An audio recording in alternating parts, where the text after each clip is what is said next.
நடிகர் நடிகைகளை அப்படியே தெய்வமாக பார்த்துக்கிட்டு இருக்கான் ரசிகன். ஆனால் அந்த நடிகர் நடிகைகள் எப்பேற்பட்டவர்களாக இருக்காங்க அப்படிங்கிறதுக்கு அவ்வப்போது பல சம்பவங்கள் நம்ம கண் முன்னே வந்துட்டு போவோம்.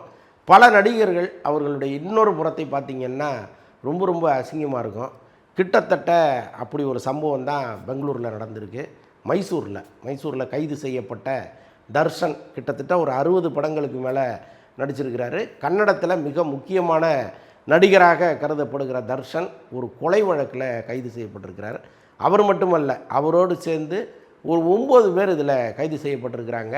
அவருடைய காதலி அப்படின்னு சொல்லப்படுகிற அவர் மனைவின்னு கூட சொல்லலாம். பட்டு அவருக்கு ஏற்கனவே ஒரு மனைவி இருக்காங்க. அவங்க பேர் விஜயலட்சுமி.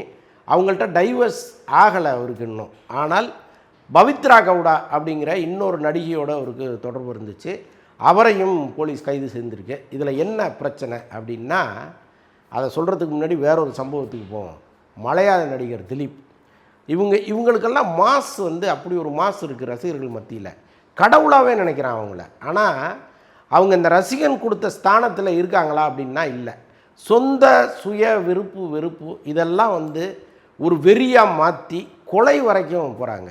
இப்போ அங்கே திலீப் விவகாரத்தில் நடந்த சம்பவம் தொழில் முறையால் ஏற்பட்ட ஒரு பிரச்சனை. அந்த நடிகையினுடைய பெயரை சொல்லக்கூடாது அப்படின்னு நீதிமன்றம் சொல்லியிருக்கிறதுனால நம்ம பெயரை சொல்ல முடியாது.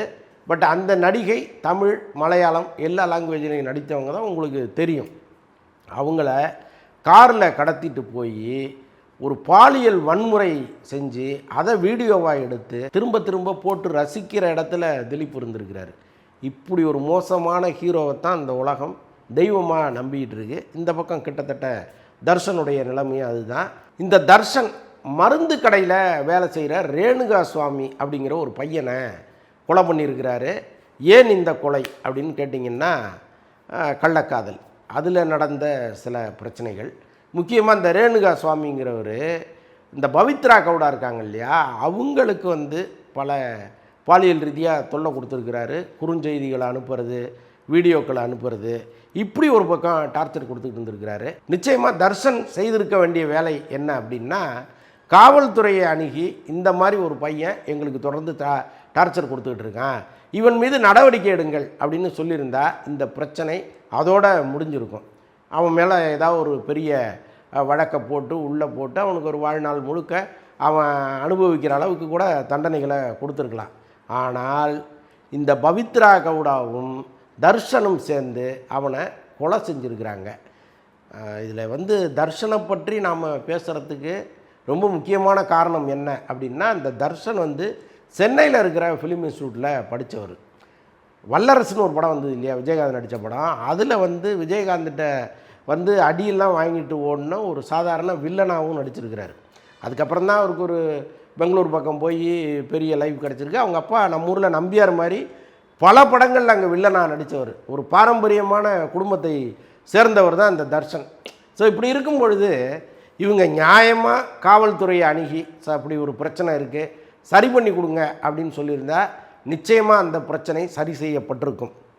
தமிழ்நாட்டிலேயே பல பிரச்சனைகள் காவல்துறைக்கு போய் சரி செய்யப்பட்டிருக்கு. இவங்க வெளியில் சொல்லாமல் இருந்திருக்கலாம், மீடியாக்களில் வராமல் இருந்திருக்கலாம். ஆனால் ரொம்ப அமிக்கபுளாக தனக்கு தெரிந்த காவல் அதிகாரிகளை வச்சுக்கிட்டு தனக்கு ஏற்படுகிற தொல்லைகளை தீர்த்து கொள்கிற விஷயமெல்லாம் இங்கே நடந்திருக்கு. ஸோ அப்படி ரொம்ப அமிக்கபுளாக பண்ணியிருக்க வேண்டிய விஷயத்தை ரொம்ப ஆத்திரமாக ஒரு வேலையை செய்யும் பொழுது என்னவாகுங்கிறது இதுதான் பெரிய உதாரணம். அவருடைய லைஃபே கண்டமாகி போச்சு. இப்போது அவங்க இனிமேல் நீதிமன்றத்துக்கு போய் நான் இல்லை அல்லது இருக்குது ஏதோ ஒன்று, எப்படி இருந்தாலும் ஆதாரங்களோடு சிக்கியிருக்கிறார் தர்ஷன் தான் சொல்கிறாங்க.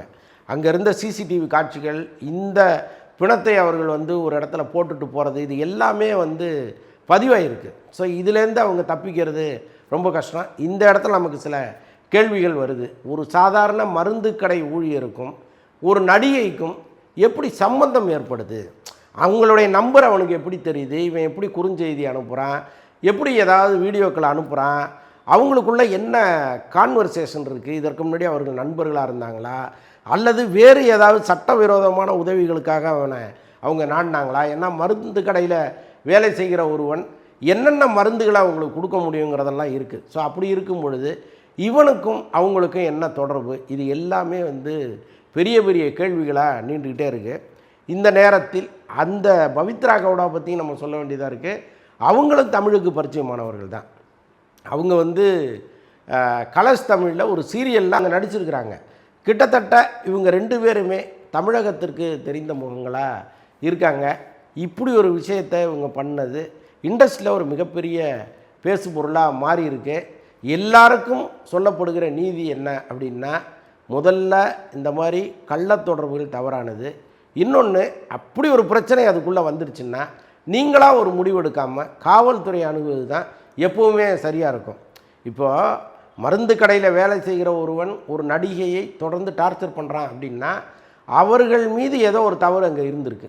இல்லைன்னா அந்த உரிமையோட அவன் டார்ச்சர் பண்ணியிருக்க முடியாது. ஸோ இதெல்லாம் இருக்குது. பட் இதையெல்லாம் தீர்ப்பதற்கு கொலை தான் சரியான வழியானா கிடையவே கிடையாது. எவ்வளவோ பிரச்சனைகளை இங்கே என்னென்ன வழிகள்லேயே தீர்த்துருக்குறாங்க கொலையை தவிர.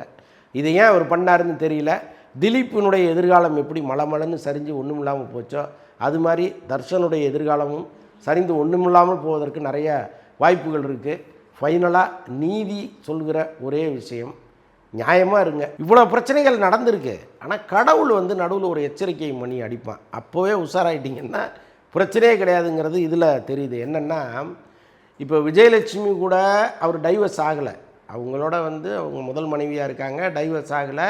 பவித்ரா கவுடாவோட அவருக்கு ஒரு நட்பு வருது, ஒரு காதல் வருது. இப்போ இவங்க 2 பேரும் சேர்ந்து புகைப்படம் எடுத்து அதை இன்ஸ்டாவில் போடுறத அவங்க முதல் மனைவி பார்க்குறாங்க. அவங்க வந்து கடுமையாக ஆட்சேபம் பண்ணுறாங்க. ஒரு பெரிய பிரச்சனை வருது.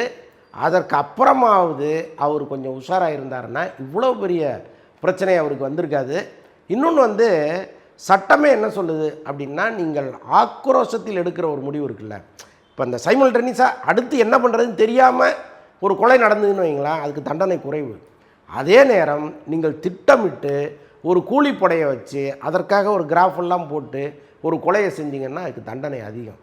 அப்போது உணர்ச்சி வசப்பட்டு எடுக்கிற ஒரு முடிவுக்கு ஒரு தண்டனை, திட்டமிட்டு செய்கிற கொலைக்கு இன்னொரு தண்டனையாக இங்கே இருக்கும் பொழுது தர்ஷன் இன்னும் அழுத்தமாக போய் மாட்டியிருக்கிறாரு. அவருடைய எதிர்காலம் ஆல்மோஸ்ட் முடிஞ்சு போச்சு. இதிலேருந்து எப்படி தப்பிக்க போகிறாருன்னு தெரியல. அவருடைய ரசிகர்களுக்கு தான் நம்முடைய ஆழ்ந்த அனுதாபங்களை தெரிவிக்கணும்.